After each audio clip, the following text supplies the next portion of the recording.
Hi friends, welcome to our channel சுப்புட் travel vlog. நம்ம இப்போ வந்திருக்கிறது மதுரையில் இருக்கக்கூடிய திருமலை நாயக்கர் மஹாலுக்கு தான் வந்திருக்கோம்.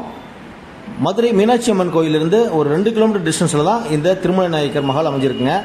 மதுரையை ஆண்ட திருமலை நாயக்கர் அவருடைய நினைவாக கட்டப்பட்டது தான் இந்த திருமலை நாயக்கர் மஹால். இங்கே இது ஓப்பன் பண்ணியிருக்க டைம் பார்த்தீங்கன்னா காலையில் 9 மணிலேருந்து மாலை 5 மணி வரைக்கும் இதில் ஓப்பன் பண்ணியிருப்பாங்க. இந்த திருமலை நாயக்கர் மஹால் சுற்றி பார்க்குறதுக்கு இதுக்கு பெரியவங்களுக்கு டிக்கெட் பார்த்தீங்கன்னா 10 ரூபாயும், குழந்தைங்களுக்கு டிக்கெட் ஃபேர் பார்த்தீங்கன்னா 5 ரூபாயும் வாங்குறாங்க. உள்ளே போனோம்னா நிறைய திரைப்படங்கள் நமக்கு ஞாபகம் வருங்க. பாம்பே படத்தில் இருந்து, பீமா படத்தில் இருந்து, விஜயகாந்த் சார் நடித்த நரசிம்மா படம் வரைக்கும் இந்த இடத்துல தான் படம் ஷூட்டிங் பண்ணியிருப்பாங்க. சூப்பராக இருக்கும் இந்த இடம் பார்க்குறதுக்கு. இதோட ஹிஸ்ட்ரி பற்றி பார்த்துடலாங்க. இது கட்டி முடிக்கப்பட்ட ஆண்டு பார்த்தீங்கன்னா 1636ங்க. அதை ஆண்ட திருமலை நாயக்கர் அவருடைய பேரால் தான் இந்த இது கட்டப்பட்டிருக்குங்க.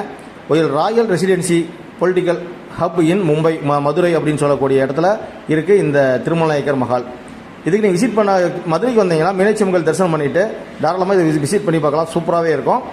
நீங்கள் மதுரை மீனாட்சி அம்மன் கோயில் மதியம் கோயில் நட சாத்துறப்போ வந்தீங்கன்னா கூட மதிய டைமில் இதை பார்த்துட்டு போகலாம். நல்லா ஜிலிஜிலிப்பாக சூப்பராக இருக்கும் இந்த இடம்.